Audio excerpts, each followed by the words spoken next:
টাকা নাকি টয়ার ভালোবাসা? দর্শকের ভালোবাসা। দর্শকের ভালোবাসা। আমি আসলে সবাইকে সরি বলতে চাই যারা আমাকে ফ্লাইটে পেয়ে আসলে আমার সাথে ছবি তুলতে চান। ইউনিফর্মে তো তুলতে পারবা। আমি লাইফের কাছ থেকে বেশি কিছু চাই না। আমার ছোট্ট একটা জীবন, নিজেকে নিয়ে নিজের পরিবারের মানুষগুলোকে নিয়ে ভালো থাকাটাই আমার লাইফ। মেরিল মিল্ক সোপ বার এর মিল্ক লোশন প্রতিবার গোসলের পর আমার ত্বক রাখে নরম ও মসৃণ। অভিনয় জীবনের এতগুলো বছর পার করে এখন পর্যন্ত আসলে সেরা উপহার কি? কোনো পুরস্কার, টাকা নাকি টয়ার ভালোবাসা?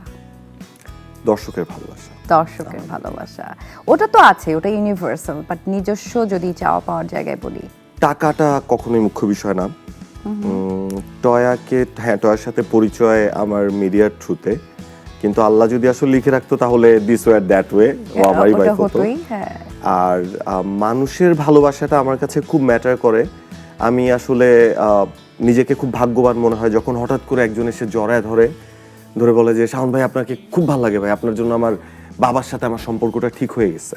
ফ্লাইটে কখনো হয়েছে যে কোনো মানে যাত্রী তোমাকে দেখে অটোগ্রাফ চাইলো বা সেলফি তুলে? নিশ্চয়ই প্রায়ই হয়।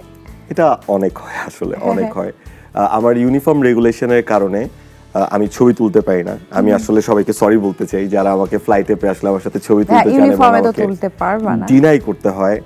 আমি আসলে ইউনিফর্ম রেগুলেশনের কারণে ছবিটা তুলতে পারি না, বাট স্টিল আমি তাদের সাথে কথা বলি এবং বেস্ট পার্ট হচ্ছে তাদের গল্প শুনি। আমি ওকে, তাদের লাইফের অনেক গল্প শুনি এবং এই মানুষগুলোর সাথে কনভারসেশন হওয়ার পরে আসলে বোঝা যায় যে আমাদের দর্শকরা তারা আসলে একটু এন্টারটেইনমেন্টের জন্য, একটু হাসার জন্য বা একটু ভালো সময় পার করার জন্য আমাদের কাজগুলো দেখে এবং যখন আমাদেরকে সামনাসামনি পায় তারা আমাদেরকে এত ভীষণভাবে আপন মনে করে, মানে এমনভাবে সে ভাই বলে জড়িয়ে ধরে, মনে হয় যে আমি তার ফ্যামিলি মেম্বার। এই এক্সেসটা কিন্তু আসলে তার পাশের সহযাত্রীটাও পায় না। রাইট, মানে তুমিও কিন্তু আপু কখনো তোমার পাশের সহযাত্রীকে জড়ায় ধরবে না, বাট যখন ওই মানুষটাই আমাকে দেখে জড়ায় ধরতেছে আমার খুব ভালো লাগে যে আল্লাহ এই মানুষটা এত আপন, আমি ওকে, এই মানুষটা আমাকে তার এত আপন ভাবে, এটা আমাকে খুব নাড়া দেয়। ভালোবাসাটার শক্তি কিন্তু সবসময় অনেক সবসময় ডিফারেন্ট, সবকিছু থেকে ডিভাইন বলা যায়। তোমরা যে এত মজার মজার ভিডিও করো, মানে হাজব্যান্ড ওয়াইফ মিলে, সেই ভিডিও নিচে কমেন্টস গুলো কখনো পড়ো? হ্যাঁ, আমি অনেক পড়ি, আমি খুব পড়ি। কেমন লাগে? রিপ্লাই করো? হ্যাঁ, রিপ্লাইও করি কিছু।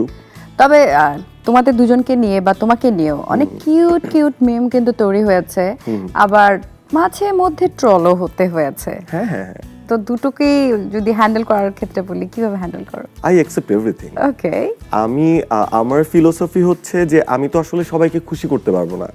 আমার ছোট্ট একটা জীবন, নিজেকে নিয়ে নিজের পরিবারের মানুষগুলোকে নিয়ে ভালো থাকাটাই আমার লাইফ। আমি লাইফের কাছ থেকে বেশি কিছু চাই না। সো এরপরেও মানুষ যদি আমাকে জাজ করে, তারা বুঝে বা না বুঝে বা আমার কোনো কথায় কষ্ট পেয়ে তারা যদি কোনো কমেন্ট করে, আমি ওটাকে আসলে পজিটিভ ফিডব্যাক হিসেবেই নিই।